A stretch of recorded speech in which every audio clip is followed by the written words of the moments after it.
معانا إن شاء الله النهاردة عربية بيجو 505 ستيشن طيارة 7 راكب موديل 90 كاوتش جديد جنط بلادها العربية فرش بلادها رخصة 5 شهور مرور جرجا محافظة سوهاج مكنة فتيس كارونا نمرة 1 المعاينة إن شاء الله تكون في سوهاج جرجا.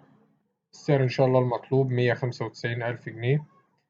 رقم التليفون هيظهر في آخر الفيديو. تاريخ العرض 23 فبراير 2024 إن شاء الله في آخر الفيديو. دورات مكتوب عليه سيارات بيجو 505 للبيع، بيضم تشكيلة من عربيات بيجو 505 متجمعين مع بعض. كل عربية هتلاقوا عليها سعرها ورقم تليفون صاحبها. لو عايز يوصلك كل جديد هتدوس على اشتراك وهتفعل الجرس وشكرا.